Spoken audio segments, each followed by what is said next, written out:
Bueno, amigos, pues tenemos aquí otra vez a nuestro colaborador, por lo menos esta temporada, espero que durante mucho tiempo más, Vicente Salvador, como todos sabéis, del canal Adimensionales, donde él expone todos sus estudios sobre el tema parapsicológico, con psicoimágenes, psicofonías, etcétera, etcétera. Podéis encontrarlo tanto en Twitter, en @adimensionales, y en su canal en YouTube, en Adimensionales. Buenas, Salvador, ¿cómo estás? Buenas tardes, Rafa. Pues nada, tú ya sabes que yo estoy encantado de formar parte de Zona Omni y bueno, aquí estamos dispuestos a aportar mi granito de arena sobre el tema tan interesante que tenemos hoy para la audiencia, para nuestros oyentes. Pues el placer es mío, tú sabes que aparte nos une una buena amistad y yo es que la verdad es que, amigos, estoy encantado de tener pues gente en este programa como Vicente Salvador, porque tiene una experiencia en cuanto a parapsicología y también, pues lo que he dicho, al mundo del misterio. De hecho, hoy no vamos a hablar de psicofonías, ni parafonías, No. Vamos a hablar de un tema, amigos, que a mí, sinceramente, me da mucho respeto y, si me permitís, yuyu. Y es la Ouija. Y os explico el porqué, antes de entrar en materia, porque toda la gente conocida que ha hablado sobre sus experiencias, yo no la he hecho nunca, porque me produce mucho respeto. Es una de las cosas que verdaderamente me produce respeto, y ahora veremos el porqué. Y toda la gente, como decía, que conozco, las experiencias no han sido muy gratas, y además gente muy cercana y que puedo decir que están en sus cabales y están centrados, y les ha ocurrido cosas extrañas que, bueno, muchos de ellos han decidido no seguir jugando con lo que en su día fue un juego que, bueno, se vendían en las tiendas. ¿Es así o no, Vicente? Efectivamente, como ahora contaremos, no lo vamos a desvelar mucho, pero efectivamente la patente llegó a formar parte de cierta empresa juguetera americana, estadounidense, y se empezó a comercializar como un juguete más, efectivamente. Pues por eso quería preguntarte sobre los orígenes de la Ouija y el espiritismo en general, es decir, de dónde proviene esta rama del espiritismo, por así decirlo, o esta rama que abre una puerta interdimensional y no sabemos a qué, o eso es lo que parece que abre entre comillas, juguete. Bueno, primero hablaremos un poco sobre los orígenes del espiritismo. Se considera, yo creo que se considera a día de hoy que el espiritismo, y concretamente el contactismo, nació en 1848, en la pequeña aldea de Hydesville, en Estados Unidos. Estamos hablando de las hermanas Fox, no sé si te sonarán, Catherine y Margaret Fox. Sí. Unas niñas, en su momento, pues junto a su familia empezaron a escuchar ciertos ruidos en su casa, ciertos golpes que provenían del sótano. Toda la familia pues estuvo revisando la casa de arriba abajo, cada rincón, y no encontraron nada, primeramente. Pero los golpes no cesaban. Entonces siguieron, más adelante, incluso las niñas empezaron a juguetear de alguna manera, haciendo repetir el número de chasquidos que ellas daban. Estaban incitando al ruido para que volviera, a hacerse otra vez. Le decían que respondiera a sus preguntas con golpes. Y a partir de aquí, a través de este método, el comunicante les dio datos como su nombre y apellidos. Entonces, claro, ahí, por lo que dicen, les dijo que había vivido en esa casa y que estaba enterrado en el sótano, que pudo ser comprobado más tarde. O sea, eso es lo que podríamos decir el origen del espiritismo y del contactismo. Después, por otra parte, tenemos que señalar al padre doctrinal del espiritismo, que sería Allan Kardec. Nacido en 1804 y fallecido en 1869. Está, como digo, considerado el padre doctrinal del espiritismo. Él tiene obras, por ejemplo, como el libro de los médiums, el Evangelio según el espiritismo, y a mí lo que me llama mucho la atención de Kardec es que él argumentaba que la comunicación que hay entre nuestro mundo, el mundo físico, el mundo de los vivos, y el mundo de los espíritus, no constituye ningún hecho sobrenatural. Él establecía ese dogma, esa doctrina. Y bueno, ya para finalizar, vamos al tema que tenemos hoy en cuestión respecto a los orígenes de la Ouija. La Ouija, digamos que hacia finales del siglo XIX se da lugar una patente registrada el 10 de mayo de 1880 declarando al estadounidense Elijah Jefferson Bond como el inventor de este singular método de transcomunicación, y a Teresa Maupin y Charles Kennard como titulares. En todo caso, Kennard, que era uno de los titulares de la patente, creó la empresa para fabricar el tablero y comenzó a vender los primeros ejemplares 10 años más tarde, en 1890. Pero inventó asimismo el nombre Ouija. Lo que pasa es que él primeramente afirmaba que era una antigua palabra egipcia que significaba mala suerte. Afirmaba que era un origen que se remontaba hasta el antiguo Egipto, aunque no presentó ninguna prueba, ninguna evidencia que lo probara. Después, posteriormente, la empresa Parker Brothers, supongo que te sonará, adquirió los derechos en 1966, los derechos de la nombrada Ouija. Y un antiguo trabajador de Kennard, llamado Fuld, fue quien afirmó que la palabra Ouija era realmente una mezcla de los vocablos oui y ja, o sea, que significaban sí en francés y en alemán, respectivamente. Y bueno, esos son, así a grandes rasgos, de manera muy general, los orígenes del auge del espiritismo. Uh-huh. Yo decir a todos nuestros amigos que anteriormente has hablado de Kardec. Si alguien quiere saber sobre la historia de Kardec, en Netflix hay una película que se llama Kardec, o sea, tal cual, la buscáis y ahí habla pues un poco de la vida, de cómo comenzó este profesor que no seguía el dogma de la Iglesia en Francia y se dedicó con una serie de escritores pues en su época boom de las mesas voladoras, que después fue el espiritismo, y a estudiarlo desde una base más científica y más racional que, bueno, el espectáculo que se daba por aquel entonces. No hay que perdérsela entonces. Sí, no, está en Netflix, buscarla, porque yo la he visto y la verdad está bastante bien. Y en cuanto a lo de Ouija, yo sí que había escuchado que era la palabra oui, sí, y sí en alemán, es decir, en francés, en alemán oui es sí, y ya en alemán es sí. O sea, pues, aparte de esta pequeña matización, perdonadme porque yo también sé un poquito del tema y porque a mí me gusta el misterio, como a Vicente Salvador y como a todos vosotros que nos estáis escuchando, ¿no? Porque si no, ¿qué haríais aquí? Y yo sé que sois un clan que vamos, que cada día vais creciendo poco a poco y nosotros vamos creciendo poco a poco también, pues como investigadores y como gente mediática que queremos trasladarnos nuestras investigaciones a todos vosotros de una manera pues lo más racional posible. Entonces, y ahora al hilo de los orígenes, yo también tengo una pregunta para ti, Salvador. ¿En qué consiste el fenómeno Ouija? Bueno, la Ouija, como sabemos y estábamos comentando, es un tablero que, bueno, fascina y aterra a partes iguales. También depende de la persona. Pero bueno, concretamente, según los experimentados, según los experimentadores, los parapsicólogos, es un sistema de transcomunicación psíquica o transcomunicación telepática, donde interviene la mente del experimentador y que además permite el contacto con entidades pertenecientes a otros planos de realidad o de existencia. La cosa es la siguiente: uno o varios sujetos disponen de una tabla en la cual están escritas todas las letras del alfabeto, así como las palabras sí, no, hola, adiós y todos los números. Y bueno, además una serie de dibujos que ya, digamos, el experimentador ha elegido.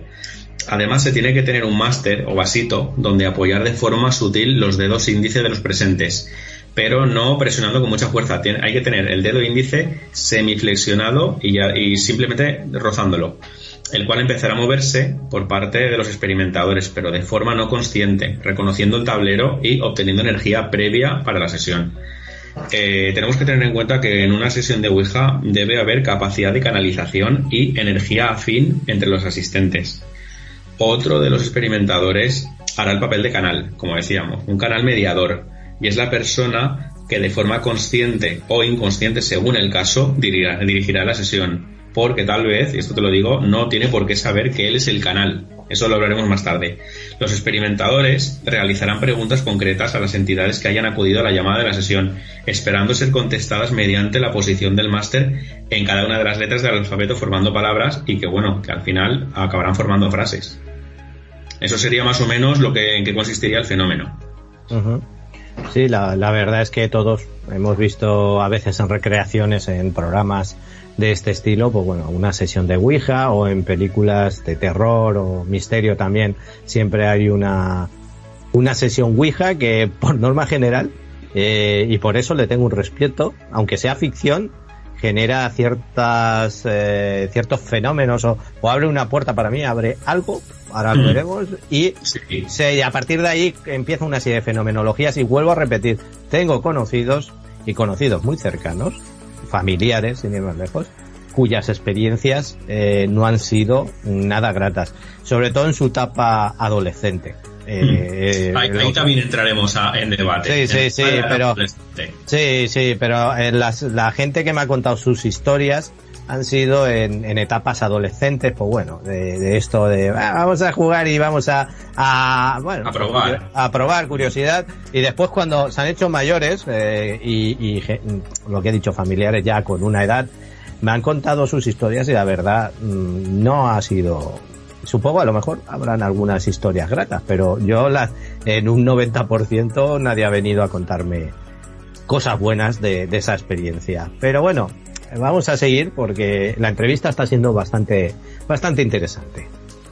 Vicente, ¿qué aspectos curiosos que has investigado sobre la Ouija? ¿Qué cosas podemos encontrar que nos pueden sorprender o, no sé, fascinar sobre este tema? Bueno, el primer dato curioso, lo hemos comentado antes sin darnos cuenta, era el hecho de que la empresa Parker Brothers, que ahora ya la llamamos Hasbro, la famosa Hasbro, la juguetería, fue la que comentamos que adquirió los derechos comerciales de Ouija en 1966, comercializando la tabla como un juguete. Ese sería el primer dato. Otro, por ejemplo, que me llamó mucho la atención es que, por ejemplo, en un experimento realizado por el parapsicólogo Pedro Amorós, y él inventó hace muchos años una Ouija ciega electrónica, en la cual yo he podido ver alguna foto y es muy curioso. Habían unos sensores en la parte baja del tablero y, como digo, era ciega. Por encima habían como una especie de botones, me pareció ver, pero no, digamos, estaban tapados. Entonces no podían saber las letras, dónde estaban, ni su orden. La cosa es que, claro, en la parte baja del tablero estaban los sensores y en la parte de arriba no podías ver las letras ni nada, ni el orden, lo que comentaba. Y los participantes no pudieron formar ni una sola palabra correcta en el tiempo que duró la prueba. Entonces, claro, esto te da que pensar y esto demostraría que son los participantes quienes realmente crean las palabras y tienen la necesidad de ver lo que sería el tablero. O al menos que, por lo tanto, el experimentador que hace de canal, que hace de intermediador con el otro lado, sí que necesitaría ver físicamente el tablero para que esas respuestas sean coherentes. También hay otro aspecto curioso, y es que, claro, muchos experimentadores comentan que se pueden formular preguntas a la Ouija tanto de manera verbal como mental, y igualmente son respondidas. Y por último, aspecto curioso, que también es muy curioso, es que algunos investigadores comentan que la mejor Ouija que puedes tener es una Ouija que tú te fabriques, por el tema de que, debido a que la has hecho tú con tus propias manos, tiene una mejor afinidad contigo y funciona mucho mejor que una comprada. Y bueno, esos serían todos los aspectos curiosos que así que he podido ver. Sí, la verdad es que no sé, lo que está claro es que este jueguecito o esta manera tiene un sistema de comunicación. Yo siempre he dicho, y perdonarme, no sé si está de acuerdo Vicente, que para mí es como algo que abre una antena amplificadora a algo que no lo sabemos, no tenemos claro qué es lo que es, pero por eso mismo, como amplifica o abre algo que no lo sabemos, puede ser psique, portal, cada uno lo define de una manera.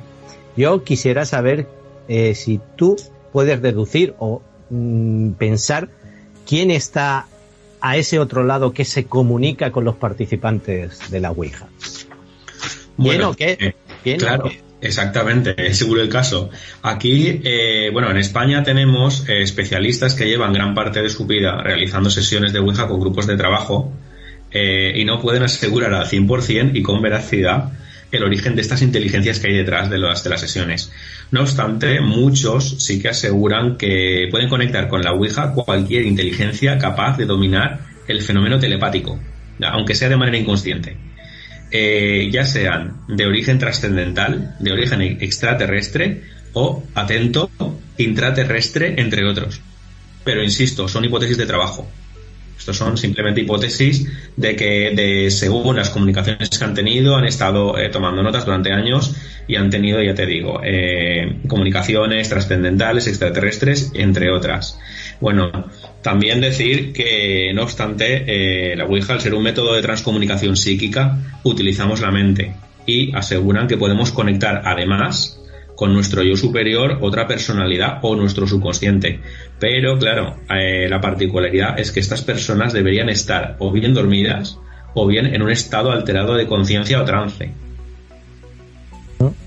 No, yo, por ejemplo, sí que he oído lo de los extraterrestres, otros que sí guías espirituales, otros depende de la experiencia, demonios que se pegan a ellos y parece ser que no se deshacen tan fácilmente, y hemos visto, por ejemplo, yo a veces, como caso español, Malasaña, sí.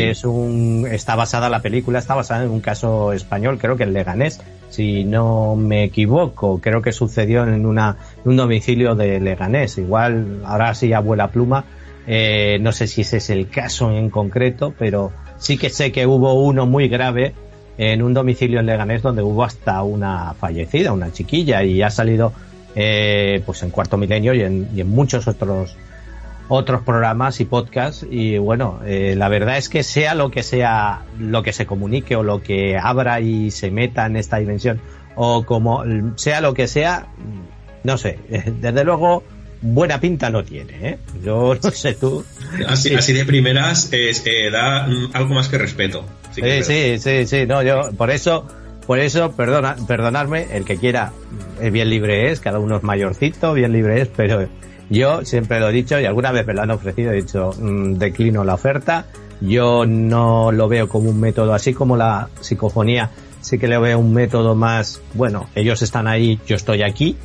Esto no, esto para mí, perdonar la expresión, es mezclar churras con merinas y hacer ahí algo que, un potaje que al final no acaba bien. Al final todos mis estudios que he hecho, los poquitos que he hecho, no acaba bien. Pero bueno, eso no quiere decir pues que supongo que habrá gente, será experta, y habrá gente que controle bien y que bueno, supongo que quizás no sea tan malo porque no hay tampoco que satanizar este tipo de prácticas, ¿vale? Es una práctica, pero creo que para desarrollarla, y no sé si coincides conmigo, Vicente, hay que tener ciertas habilidades y hay que tener sangre fría para saber dominar, entre comillas, este tipo de práctica.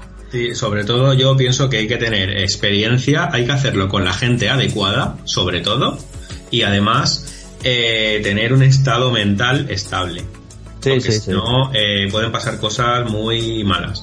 Si digamos una persona que no esté bien, una persona, lo que decíamos, una persona adolescente, un niño pequeño, hay ciertos colectivos que no deberían hacerla y otros que la podrían hacer, pero con gente preparada, experimentada y que haya una especie de control.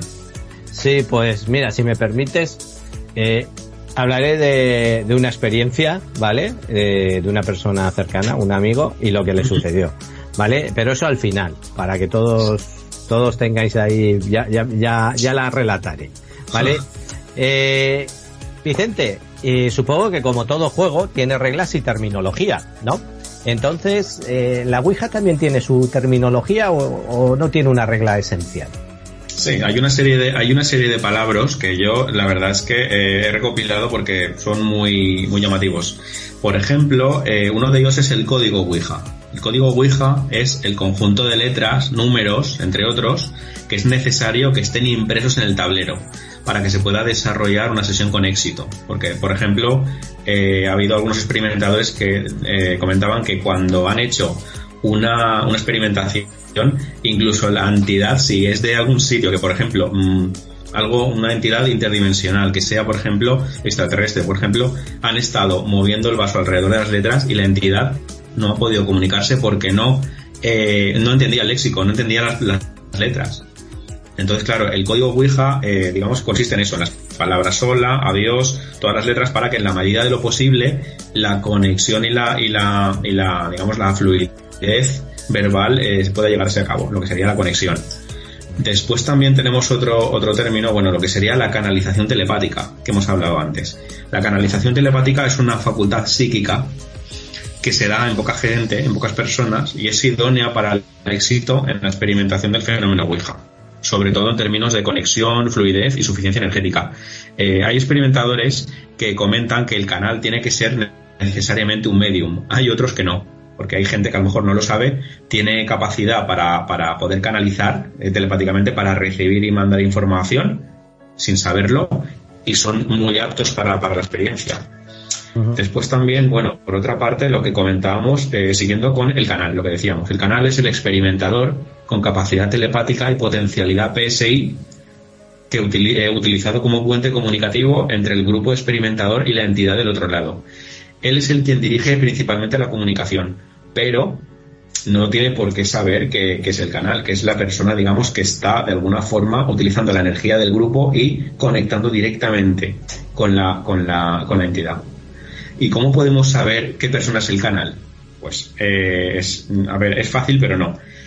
Por una parte, se dice que el canal es el experimentador del grupo que más sufre desgaste. La persona que puedes tener al lado en la sesión de Ouija y empieza a sudar o a notarse realmente cansado. La persona que puede estar con la mirada muy fija mirando el vaso porque está más concentrada. O la persona simplemente que parece presionar con mayor fuerza al máster porque está más, digamos, vinculado a la experiencia. La entidad se sirve de la canalización PSI como vehículo utilizando la energía y la capacidad telepática de los asistentes para que tenga éxito la comunicación. Y por último, el palabra que no podía faltar es el máster. El máster es el pequeño objeto que todos conocemos, de la iconografía, del cine, de los libros, bueno, para dirigir las sesiones de la Ouija, siendo necesario que se pueda deslizar fácilmente por la superficie del tablero. Puede ser válido tanto un pequeño vaso, una moneda, incluso hay experimentadores que utilizan una anilla de cortina, donde el grupo de experimentadores apoyarán el dedo y así la energía del canal y del grupo confluye en ese punto y la entidad la usará para redirigirlo hacia las letras y formar palabras. Y bueno, eso sería la terminología en general. Uh-huh. Yo, bueno, terminología, pues la verdad es que sabía muy poquito sobre terminología Ouija.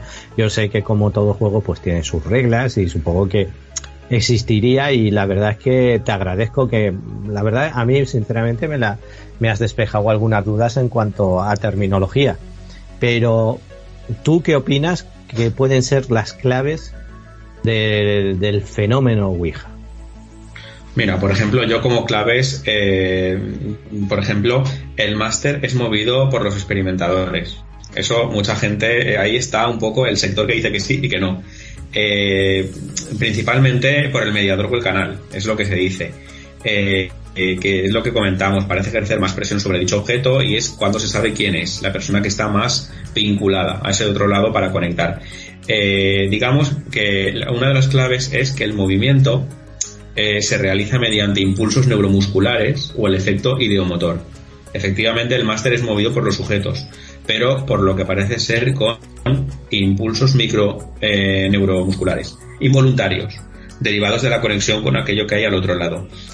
Aunque no es una explicación compartida por todos, también tenemos que decir que es una hipótesis de trabajo, lo que comentábamos antes, porque hay otros experimentadores que a lo mejor te dicen que están moviendo el vaso, digamos que se mueve, ellos levantan el dedo y el vaso sigue, y hay otros, entonces ahí no habría movimiento neuromuscular, eso es, ahí hay algo más detrás. Pero hay otros que te dicen que no, que en todo momento, en cuanto levantan el dedo, para. Pero claro, hace círculos concéntricos rápidamente, hace unos movimientos que es complicado que una persona pueda hacer, digamos, de una forma controlada. Entonces, claro, aquí también, aparte, otra de las claves sería que, bueno, en mi opinión hay que mostrar lo que decimos siempre, el debido respeto al fenómeno, porque primero desconocemos la procedencia de estas inteligencias. Es lo que decíamos, parece ser abre una ventana o una puerta a otro sitio en el que hay unas entidades que no sabemos las intenciones que tienen. Además, una mala práctica puede desembocar en resultados muy desagradables, lo que comentábamos. Sí, no, sí se han dado casos en los que, según los testigos, el máster, como tú lo defines o como se define, se mueve solo sin que nadie lo toque, y esto la verdad es que a mí yo veo moverse un vaso solo por encima de un tablero sin que nadie lo toque y sin que haya ningún tipo de truco electromagnético, etcétera, etcétera, y a mí se me ponen los pelos como escarpia y no tengo suficientes zapatillas para salir corriendo de allí, ¿sabes? O sea, que es una cosa que según investigadores, Vicente, o lo que he escuchado de ellos, no es una forma precisamente de determinar una sesión de Ouija, creo que es la peor. Entonces yo quería decir,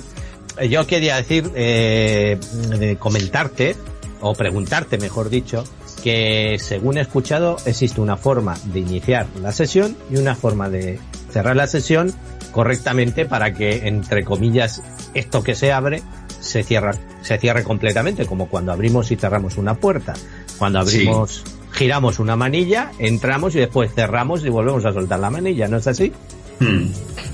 Yo te voy a comentar desde mi punto de vista las formas de proceder para iniciar y terminar la sesión. Esto, cada experimentador o cada investigador tendrá sus trucos o tendrá su procedimiento o sus reglas, pero bueno, también es verdad que, mira, por ejemplo, cierto investigador muy conocido que más tarde nombraremos, aconseja realizar previamente ejercicios de meditación para que pueda, esto lo he escuchado yo bastante, para que pueda fluir lo mejor de uno mismo durante la sesión y además estemos en una condición óptima de concentración. Después, también en mi opinión, después de la meditación deberíamos pedir permiso, eso ya es cosa mía, para realizar la sesión. Después enfocarnos mentalmente con la entidad que queramos comunicar y realizar una llamada dirigida a esa entidad. Al final de la sesión deberíamos pedir permiso para retirarnos, levantar los dedos del máster y girarlo al revés. Así se supone que cortaremos la comunicación. También se recomienda realizar la experimentación con personas que puedan tener afinidad con nosotros, o sea, personas que puedan estar en una frecuencia, digamos, vibracional como la nuestra. Esto tendría sentido teniendo en cuenta que, por ejemplo, imagínate que realizamos una sesión con alguien, con un asesino, con alguien que ha hecho delitos de sangre o por el estilo. Tú piensas que ahí puede atraer a entidades que normalmente con nosotros no aparecerían. Entonces ahí sí que sería conveniente hacer sesiones con gente afín a nosotros. También hay que tener en cuenta que, en contra de lo que se piensa, no es fácil conseguir una buena conexión telepática grupal, capaz de canalizar con fluidez la sesión. Hay muchos grupos que no lo consiguen, que a lo mejor empiezan a dar vueltas el máster y sacan palabras incoherentes o directamente no sacan palabras. Todo esto es debido a que los grupos de experimentadores no siempre reúnen los requisitos imprescindibles para dicha sesión. Lo que comentaba, tienen que tener una facilidad telepática, tienen que tener un canal necesariamente, gente afín, tienen que tomárselo de manera seria. Bueno, hay una serie de requisitos para proceder y para empezar y para terminar la sesión. Pues sí, yo había escuchado eso, que hay que abrir y cerrar correctamente este tipo de sesiones. Y claro, ¿por qué? Porque hay que hacerlo correctamente, igual que con las psicofonías, que creo que más de una vez las has comentado, que hay que saber hablar a esas, entre comillas, entidades que hay atrás. Sí. Hay que saber dirigirse a ellas, ni en un tono serio, que desafiante, ni tampoco en un tono condescendiente, tal. Pues yo supongo que abrir y cerrar de esta manera pues puede evitar muchos problemas que después se causan y que ocurren con este tipo de prácticas. Por eso me gustaría que nos comentaras qué peligros podemos encontrarnos con la Ouija, o sea, realizando este tipo de, entre comillas, ritual o como quiera definirse. Bueno, para mí lo que sería el primero de los peligros sería la propia incertidumbre de lo que comentamos, abrir un portal, abrir una puerta a un lugar y sobre todo a entidades que no conocemos ni de dónde proceden ni la intención que tienen. Eso sería el primero. Después también hay que tener cuidado, que es muy peligroso el tema de llegar a creernos realmente lo que nos tengan que decir estas entidades. Porque puedes a lo mejor coger una entidad que sea más burlona o no, o que te digan algo respecto a tu salud, o la típica persona que dice ¿cuándo voy a fallecer? Pues ese tipo de cosas hay que tener mucho cuidado con qué se pregunta y tener la cabeza en el sitio de primero no preguntar esas cosas y después no creerte lo que te vayan a decir. Aquí lo que yo también recalco es que la sesión más importante es en la que podemos acreditar la veracidad de la información, porque sí, te pueden decir algún dato que a lo mejor puedes contrastar y ver que es verdad, pero ya te digo, no hay que llegar hasta el grado de la obsesión. También otro de los peligros sería lo que decíamos, la sugestión personal.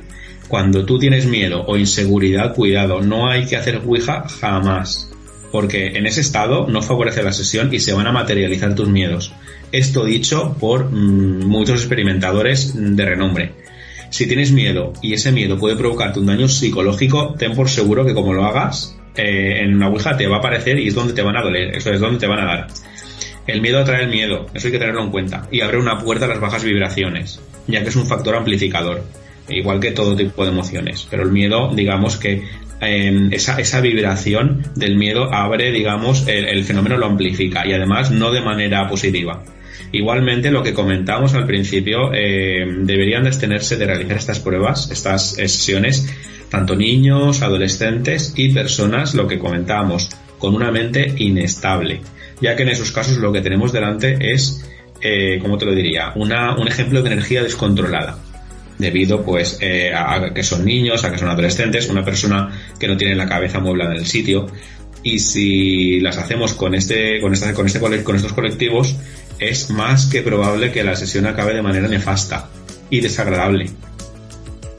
Sí, la verdad es que bueno, lo que he dicho, luego contaré, pero claro, yo tengo otra pregunta para ti, porque claro, muchos de nuestros oyentes pues estarán diciendo, bueno, quiero saber más sobre el tema. Habrá gente que no habrá metido la cabeza sobre este tema, aunque le produce, no sé, le produce curiosidad o incluso práctica, y habrán otros que ya lo que hemos comentado lo sabrán de sobra, pero independientemente de esto, me gustaría que dieras unos consejos sobre bibliografía donde la gente o nuestros oyentes del clanzonaovni.com puedan dijéramos, versarse un poco más o adentrarse un poco más en este mundo, o al menos tener un poco más de conciencia en caso de introducirse en la práctica de qué es lo que se pueden encontrar.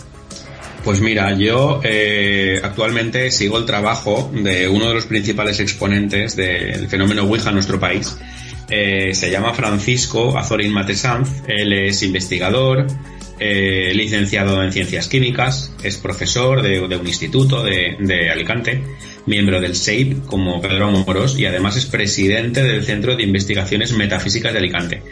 A mí me llamó la atención porque es una persona que lleva más de 40 años estudiando este tema y experimentando el fenómeno en diferentes grupos de trabajo.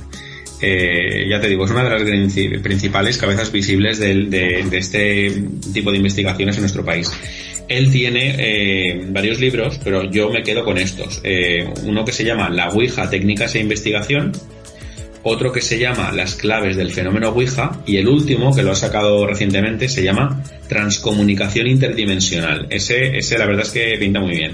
Y bueno, ya lo que te comento, yo personalmente me quedo con este investigador y su bibliografía del fenómeno Ouija, por ser, digamos, por la amplitud de la cantidad de décadas que lleva investigando, por las teorías que tiene. Bueno, es muy recomendable.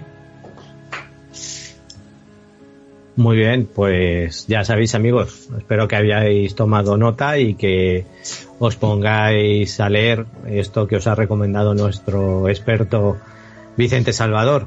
Y ya para finalizar, y ahora luego contaré la historia que he prometido contar, a mí me gustaría, sinceramente, y no como investigador, sino como amigo que eres, ¿a ti qué opinión personal te lleva todo este tema de la Ouija? Bueno, a mí, antes de comentar mi opinión, me gustaría citar a dos experimentadores, a dos parapsicólogos. Bueno, primero, digamos, el pionero de las psicoimágenes, que se llama Klaus Schreiber. Él decía que en las experimentaciones transcomunicativas, en todas, es tan necesaria la energía espiritual de la persona como la del ente del otro lado. Eso fue una frase que a mí me llamó mucho la atención. Por otra parte, el anteriormente nombrado Francisco Matesanz En más de una ocasión, él concluye que lo que nos encontramos de frente en la Ouija es lo mismo que nos va a aparecer en una psicofonía o en una psicoimagen. Él dice que provienen de los mismos lugares, asegura. Es algo también a tener muy en cuenta. Y bueno, mi opinión personal es la siguiente. Yo opino que el fenómeno es totalmente verídico y real. Yo pienso que nos ofrecerá una experiencia acorde a nuestra persona, a cómo somos nosotros, a nuestra predisposición a la comunicación. También, muy probablemente haya que tener unas características para establecer el contacto, como comentábamos. Pero bueno, si se llega a realizar el contacto, seguramente yo opino que será con una diversidad de entidades muy dispar entre sí, que pueden venir de muchos lugares diferentes, pero que estarán ligadas a cómo somos nosotros mismos. Por ejemplo, del tipo de persona que seas, te van a aparecer ese tipo de entidades. O, por ejemplo, si tú estás buscando seres digamos, que hayan trascendido, te van a aparecer. Siempre va un poco vinculado a lo que deseamos, a lo que estemos enfocados o sugestionados en ese mismo momento.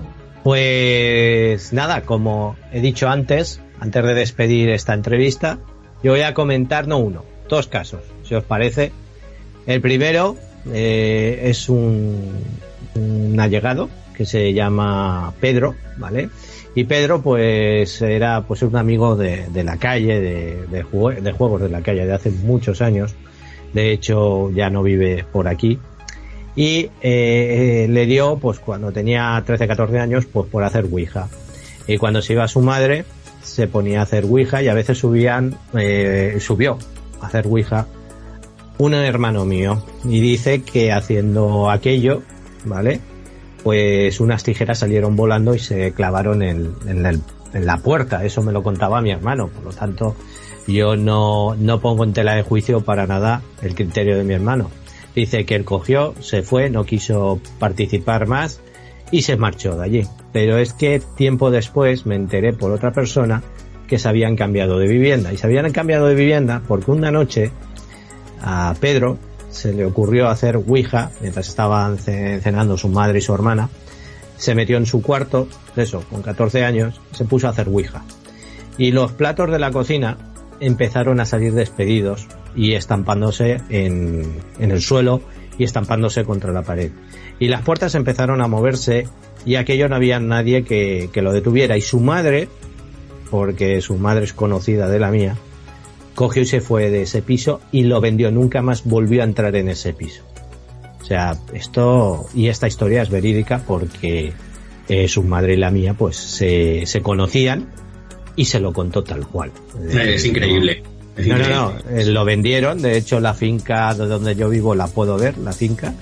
Y esto es verídico, no es ninguna broma, ni ninguna chanza, ni ninguna historia que yo me invente, y la verdad es que conllevó el que esta familia se tuviera que largar literalmente de esa propiedad. Además tiene sentido, si puedo hacer un inciso. Sí.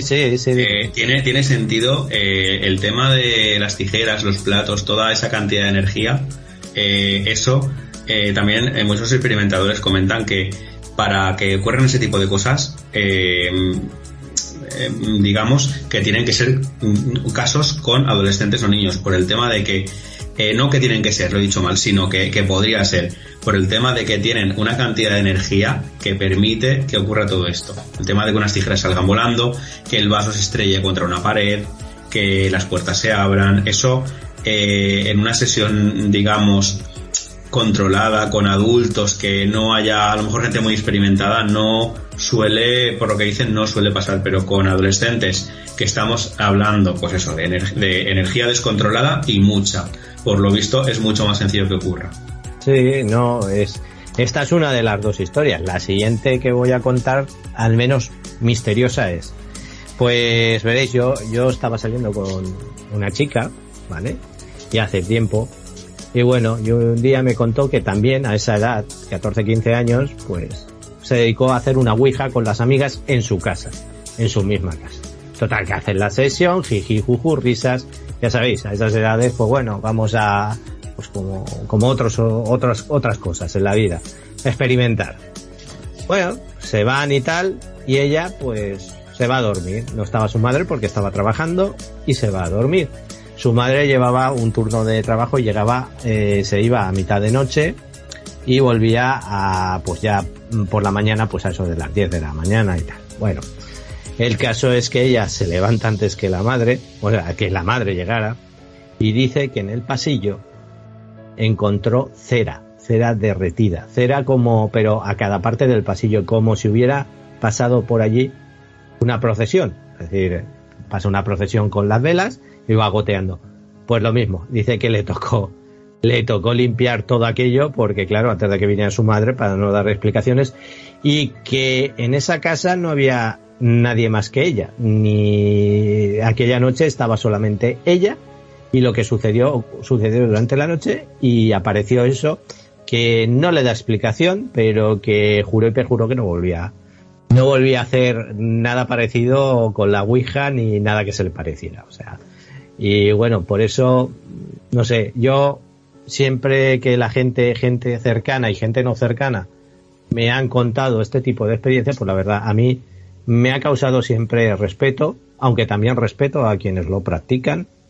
Cada uno, como he dicho, es mayor y bueno, y sabe lo que hay, pero yo es una de las cosas en el mundo paranormal de las que más me producen respeto, la práctica de la Ouija, porque para mí, y es mi opinión, así como Salvador la ha dado, abre algo, psique, portal interdimensional, portal energético, algo, no sabemos el qué, por suerte o por desgracia, y que hayan o no entidades, pues no lo sé si las hay o no. Lo que está claro es que si las consecuencias de lo que se cuela por esos portales no son precisamente alegres o con una finalidad buena, pues la verdad, que queréis que os diga, amigos, yo prefiero, como decía Andrés Saber Asturi hace años, cuando presentaba precisamente un programa de misterio, que ahora no me acuerdo, era en Telecinco, que decía, lo mejor es no meterse en camisa de 11 varas. Pues lo dicho, yo es mi perspectiva, es mi opinión, y bueno, podrá coincidir con todos vosotros o no. Lo que está claro es que aquí hemos vuelto a tener a un gran experto en estos temas, que es Vicente Salvador, y que tendremos en próximas ocasiones hablándonos de otros temas del misterio. Pues muchas gracias, Vicente Salvador, por la entrevista. Bueno, muchas gracias a ti por dejarme formar parte de este programa de Zona Omni, y bueno, siempre intentando arrojar un poquito de luz con nuestra opinión, lo poquito que sabemos, y bueno, este mundo es así, es todo es un misterio.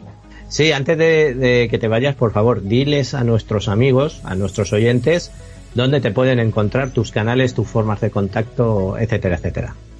Bueno, pueden encontrarme en Twitter poniendo adimensionales /, o en YouTube también poniendo adimensionales / sale mi canal. También tengo estoy registrado en un foro llamado Dimensión Oculta, que es un foro bastante especializado en tema de misterio. Sí, de nuestro amigo Daniel. Efectivamente.